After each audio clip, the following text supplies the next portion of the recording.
आदरणीय father Justin Thomas YC, father Cyril Michael YC, आदरणीय शिक्षक आणि माझे सर्व प्रिय विद्यार्थी, सर्वांना मराठी दिवसाचे शुभेच्छा। आज आपण मराठी भाषा आणि संस्कृतीचा गौरव करण्यासाठी एकत्र आलो आहोत। मराठी ही आपली मातृभाषा आहे, जी आपल्याला आपल्या पूर्वजांकडून मिळाली आहे। मराठी भाषेचा इतिहास फारच समृद्ध आहे। त्यात अनेक महान कवी, लेखक आणि विद्वानांनी योगदान दिले आहे। मराठी साहित्यात महान कृतींनी जगभरातील वाचकांना प्रभावित पण केले आहे। मराठी दिवसाच्या निमित्ताने आपण मराठी भाषेच्या महत्त्वाबद्दल आणि तिच्या समृद्धीबद्दल जागरूक व्हायला हवे। आपण मराठी भाषेचा वापर आपल्या दैनंदिन जीवनात करायला हवा आणि तिच्या संस्कृतीचा गौरव करायला हवा आहे। मला एक गोष्ट विचारायचं सर्वांना, तुम्हाला आजचे हे प्रोग्राम आवडले का? सगळ्यांना आवडलं? का आवडलं? असं काय त्याच्यात युनिक काहीतरी आहे का?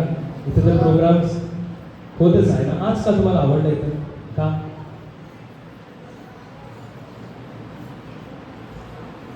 एक तर हा तुमच्या भाषेत आहे, हो की नाही? मराठीत आहे, हो की नाही? तुम्हाला मराठी भाषा आवडते का? मराठी भाषा आवडत असेल तर मराठी संस्कृती पण आवडलंच पाहिजे, हो की नाही? आहे का तुमच्यात मराठी भाषेची संस्कृती? आहे का? हो। मग असं करायचं, जे पण भाषा असू दे, मराठी असू दे, हिंदी असू दे, इंग्लिश असू दे, प्रत्येक भाषेला प्रत्येक संस्कृती असते। ते संस्कृतीमध्ये त्याचं महत्त्व पण असतं। हा महत्त्व काय आहे आणि ते कसं वागलं पाहिजे, कसं व्हायला पाहिजे, हे सगळं आपल्या मनात प्रत्येकांना ते गोष्ट कळलं पाहिजे, खरं की नाही? हो की नाही? हो। म्हणूनच आपण मराठी भाषेच्या प्रसारासाठी काम करायला हवे आहे आणि त्याच्या समृद्धासाठी प्रयत्न करायलाच पाहिजे।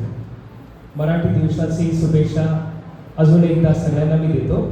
आणि आजचे हे प्रोग्राम सगळं इतकं फार छान होतं, हो की नाही? मी त्याचं मागे ज्यांनी पण प्रयत्न केले, आपले टीचर्स आहे, सुभा मॅडम आहे, शीतल मॅडम, राधिका मॅडम, मग सगळे टीचर्स ज्यांनी पण केले आहे त्याच्यासाठी जे प्रयत्न केले आणि आपले जे स्टुडंट्स, सगळ्यांना शुभेच्छा आणि खूप फार चांगलं केलं आहे। धन्यवाद, थँक्यू।